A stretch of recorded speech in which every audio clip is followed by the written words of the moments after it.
We are following very closely that signing of the peace deal between South Sudan's President Salva Kiir and opposition leader Riek Machar. That peace deal and the details are supposedly to be unveiled today on Wednesday. Well, earlier CGTN's Vauldi Carelse spoke to John Gachie, an expert on South Sudan affairs, about the details of this latest political agreement.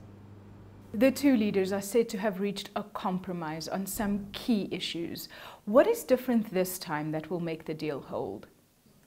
My own reading is that both parties, as it were, under a lot of tremendous pressure, both from the region, from their core supporters, and of course from the international community.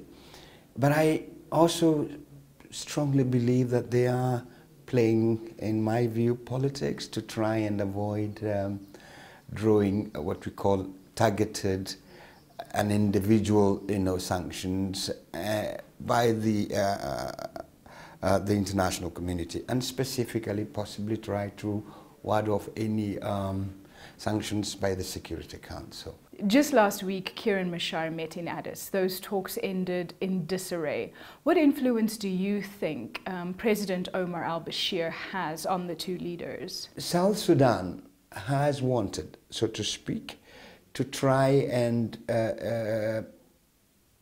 gain and get as much leverage as it can from Sudan. And for Bashir and the government of Sudan, they are, in my view, one of the critical players in the final solution of this South Sudan peace process.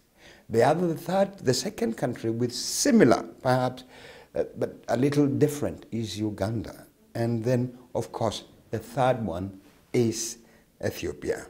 The agreement is to have IGAD nations contribute peacekeeping forces to monitor the ceasefire.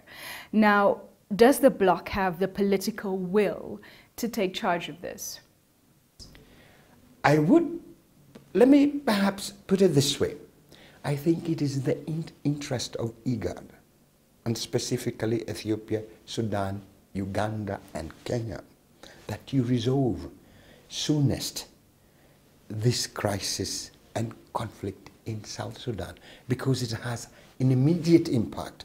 Perhaps to put it in a context, at least some figures from the a Swiss-based organization called the Small Arms Survey in 2012 said there were over 5 million small arms and light weapons in circulation in South Sudan.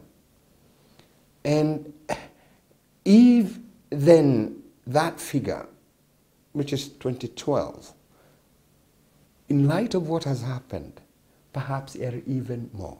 And I think the international community has indicated, especially the UN, the European, and even the African Union, that they would be willing. Indeed, we have the regional intervention force that is supposed to be in South Sudan, which is more of an increase on the United Nations peacekeeping mission in South Sudan.